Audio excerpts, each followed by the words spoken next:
There is a convention of what they'd call trained actors, and most projects have this need to have like everything's written down in a screenplay, so you have to be able to like memorize lines.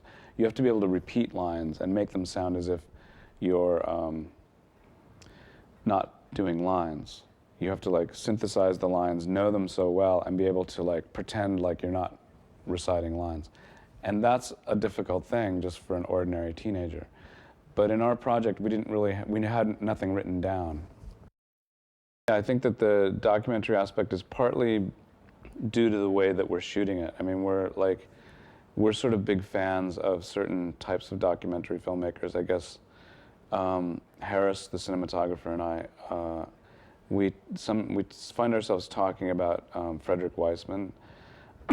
We don't exactly go and watch his movies, I guess because we've already seen them. But there's something about the way he looks at the world, and also the way he uses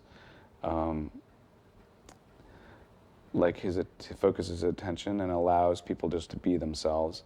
We talk about that a lot, and that is something that I think affects the feeling of the film, the way we're just watching the kids. And then the other thing is that since they're doing what they want and they're making up their own lines, it tends to have a quality of being somewhat of a has a documentary aspect. And then you're in a real high school that resembles the high school that they go to, and you have a bunch of kids together, so they have their relationships sort of like they do in high school. It was like a fun high school because it was a film.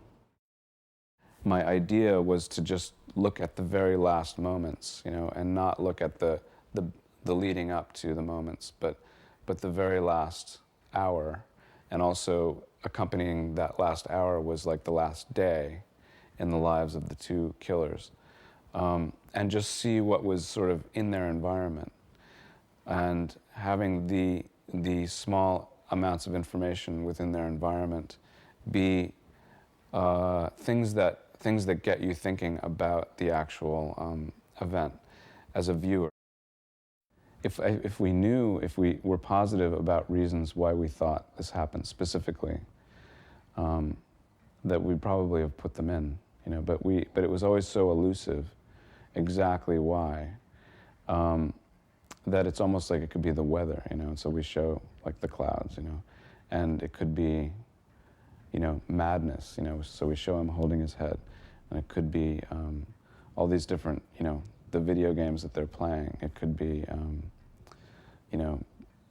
things being thrown at him in the classroom. But to say specifically it's one thing or have a theory about exactly why, I didn't think about this while we were making it, but because the questions come up from some of the press members, I know that it's a very human, it's in our interest to identify the reason why, so that we can feel safe, We can identify the reason why so that we can feel that we're not part of it, that it's demonized and that it's identified and controlled, So to not have a reason specifically, like laid out before you, is against some types of nature, It's against the detective, that's trying to like discover the reason why. I mean, there's another reason that was in Bowling for Columbine that isn't in our movie, but I think is a pretty good one, which is alluded to in our movie in the sense of their environment. But Matt Stone, who went to the same high school, has said in Bowling for Columbine that that if you go to this high school, you're made to like feel that if you don't achieve something while you're there, that you will, the same thing will happen when you later in life, after you graduate. If you haven't succeeded in high school, you won't succeed later in life. And as simple as that sounds to an adult, when kids are that young, they don't really know they can't see beyond a certain point. So they believe it. They believe that they actually are doomed for eternity. If things aren't working out at school. So that kind of sense of like incompleteness or failure, I think, got them feeling that they had no future. And when they got to thinking about having no future, I think that they eventually like elected to commit suicide. And once they elected to commit suicide, then they thought, well, while we're doing that, let's have fun. Let's get back at the people that we hate.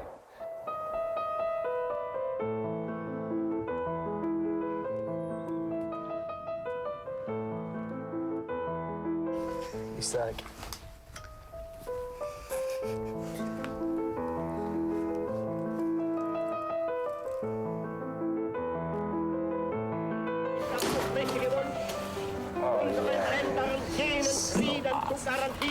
Peace, did Hitler say?